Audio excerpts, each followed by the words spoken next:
I tell people at my church, the people that complain the most about the sermon, they don't help with anything. Right. And it's like, you know how you like the sermon a lot better? Go help in the nursery. Right. And you'd be like, oh, that's a pretty good sermon. Right, yeah. Because it's the people that aren't doing anything that are complaining the loudest, Yeah, no, that's it. Welcome to Under the Knife, the podcast where we cut into topics such as politics, life advice, and medicine, and we do this with the precision of a licensed orthopedic surgeon. I'm your host, Dr. Craig Green, an orthopedic surgeon and elected public official. Jeff Koonce, thanks for being here. Glad to be here, brother. The name of the podcast is Under the Knife. Dissect life, politics, anything. Just don't use it on me. Yeah. Try to avoid me in that scenario. Right. So tell the listeners, now it might just be my mom and my sister, maybe it'll be a couple million. Tell them a minute or two about Jeff Koonce. Oh, wow. Husband, dad, by trade, I'm in private equity, which not many people know exactly what that means. Not sure my family knows what that means, but and try to keep up with Craig Green, with extracurriculars. That's my life.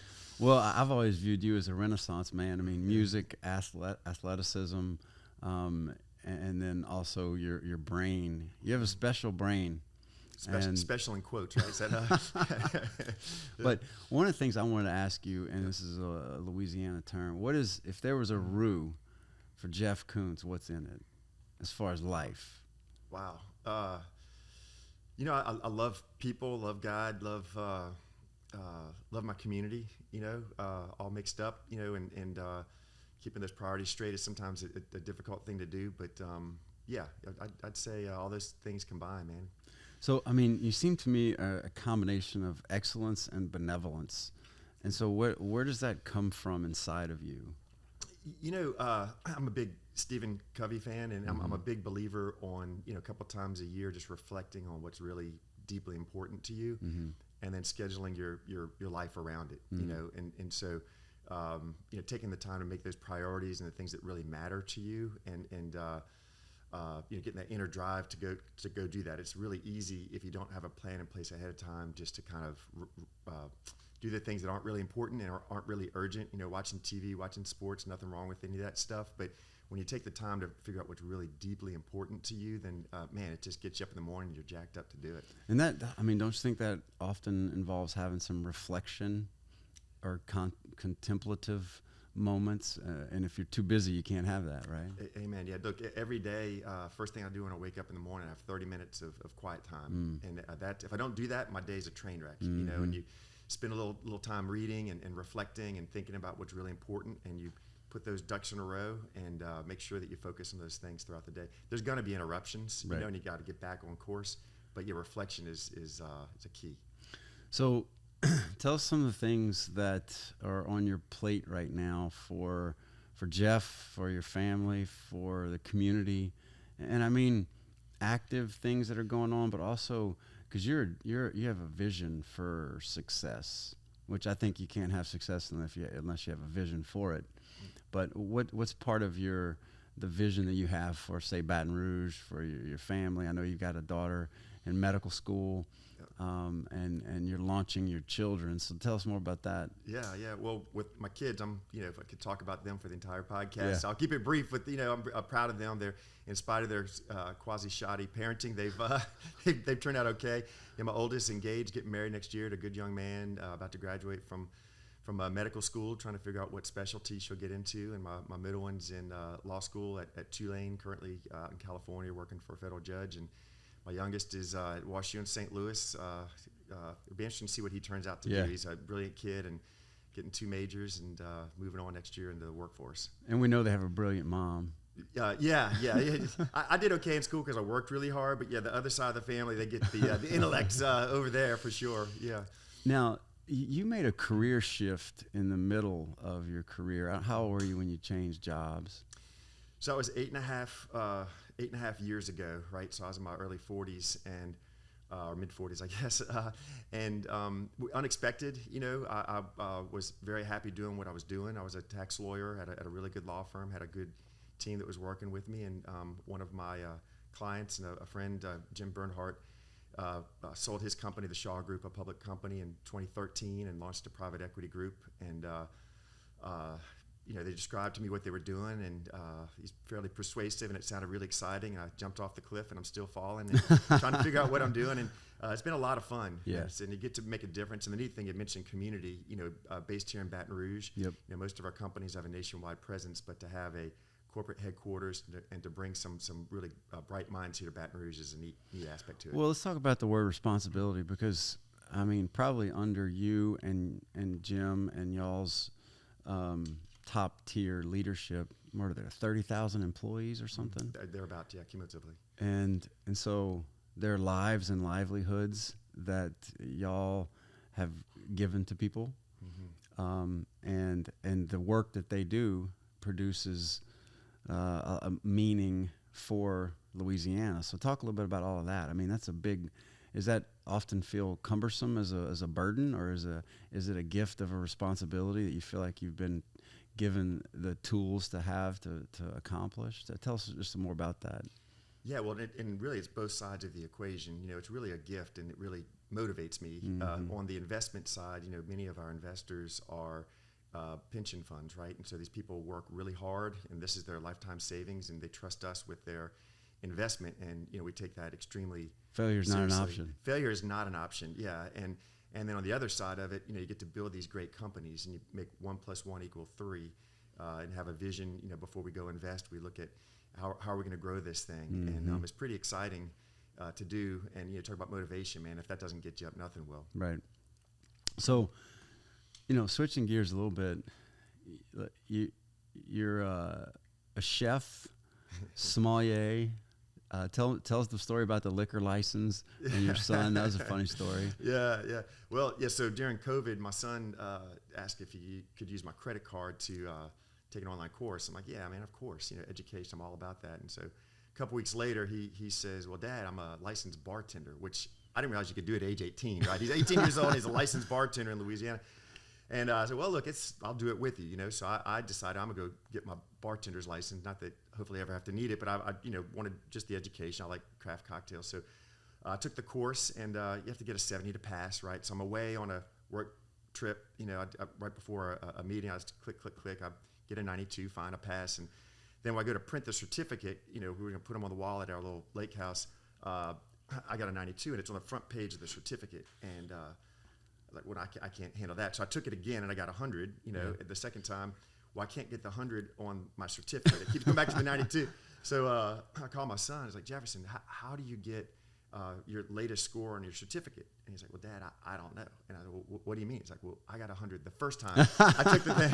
So if you go to our house, you got the 100 and the 92. And then didn't your wife get 100 too? Well, yeah, to rub salt in the wound. She hears this story.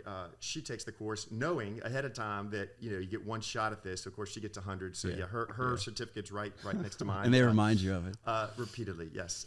And now you're on to sommelier, right? Yeah. So I got my level 1 sommelier again for fun. I studied for that when I got my 100 the first time, good. But it's fun. I like the anthropology of it, the history, and I like to enjoy it with friends and family. With meals and wine. That's a big part of it. Now you're in a band as well, is that right? Or you were? Tell us about your music background and current involvement. Yeah, my career path has woven different directions. I went to college on a music scholarship. I was going to be a classical trombonist, played in the symphony, and got a little bit less than a year from graduating in music, and I decided it just wasn't me for a living. I still love music, but I switched to accounting and went to law school, and doing what I'm doing Those now. are two different parts of the brain, huh? Yeah, not a lot of the credits transferred. I can tell you that. I was on pace to graduate early. It took me 4.5 years with all the unused credits. But so in law school, I got a guitar, taught myself how to play guitar, and I already played keyboards a little bit, and so. Had fun. Some friends of mine, they're also professionals, a doctor, and 2 other guys in the finance world, and had a good time. Mostly, played charity gigs, but great stress release. Yeah. Do you still play a little bit? I do. Yeah. Not a whole lot of gigging. It's hard to do with my current job, but I do. In fact, I played this morning for a little while. When you go on vacation, when we go to the beach, I just bring a 5th of tequila, sack of limes, and my guitar, and I'm good. That's just it. Leave me alone for a week. Yeah. Refueling. Now, what about cooking? You and your wife both love to cook. I mean, how do you do all of these things? But where did the cooking passion come from? Yeah, well, I didn't do a whole lot of it growing up.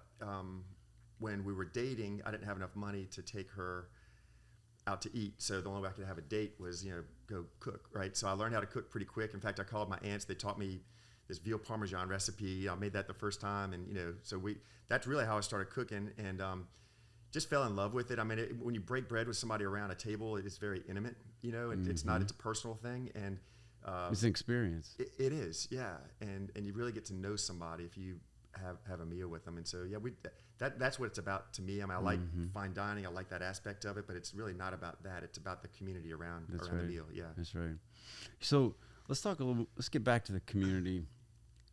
You and your business, I mean, y'all are proud to be in Baton Rouge. And, with politics, whatever that means to people, but it matters, right?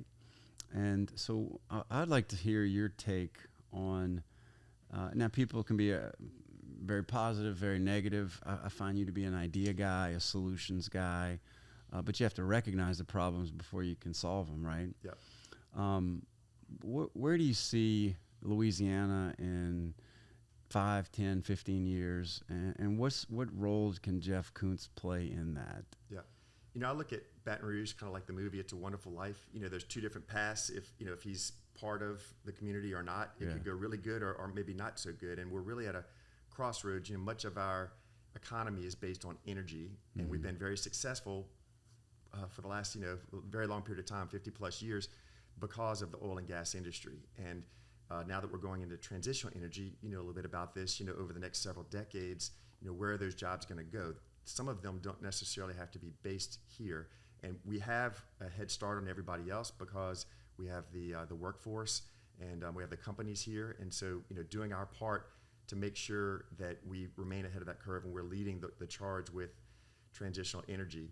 And I've doubled down. I mean, really, with what I do for a living, I could live anywhere. We have offices outside of Louisiana. I could easily uproot. My kids are gone out of the house now. I could easily move. I choose to be here because this is my home. It's my community. My friends, my family are here, and I want to be a part of this community and do what little I can to make it better. And I'm involved with the Baton Rouge Area Foundation, which has done a lot historically. A great team over there, and we should all do our part. Well, and the optimism is contagious, just like pessimism, right? Yeah. And I think that the more people can look, hey, whatever the problems are, let's get together and solve them.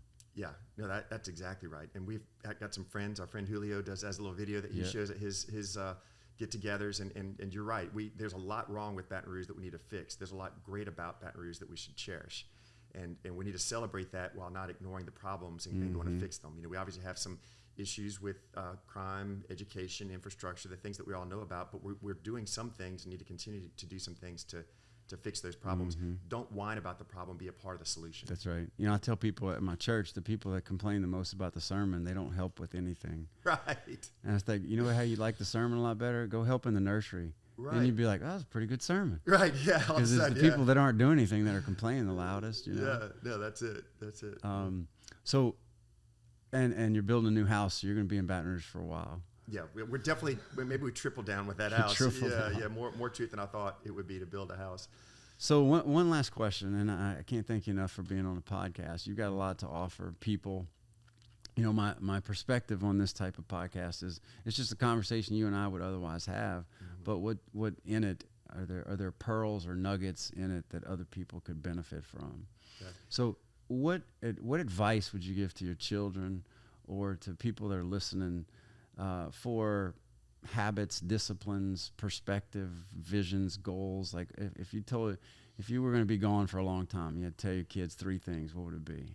Wow, that's tough. Well, first of all, compassion and love is certainly one of them.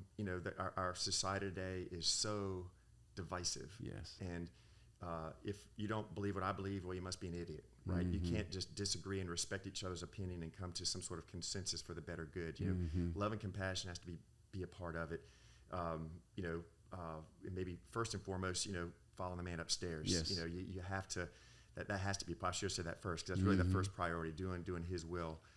And then third, I mentioned, focusing on the things that are important. This is much more difficult today than it ever has been. We have devices all over the place, iPads, whatever, and they're constantly buzzing.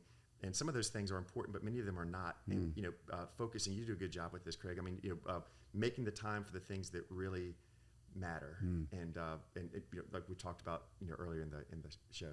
Well, look, I consider you to be a combination of Elon Musk and Mother Teresa. So I'm trying to get that visual. If you combine those two, you get Jeff Koonce. And I think Baton Rouge is fortunate to have you. I have 1,000 acquaintances, but a handful of friends, and I count you as one of them. And I'm in the same boat. Like, we're staying in Baton Rouge. We're gonna double down and try to be a part of the solution for long term, and that's not just for us, that's for everybody around us. Yep. And so kudos to you. We're glad to have you on the team, and thanks for being on the show. Well, I appreciate this has you, been brother. Under the Knife, where we dissect life, politics, and anything else.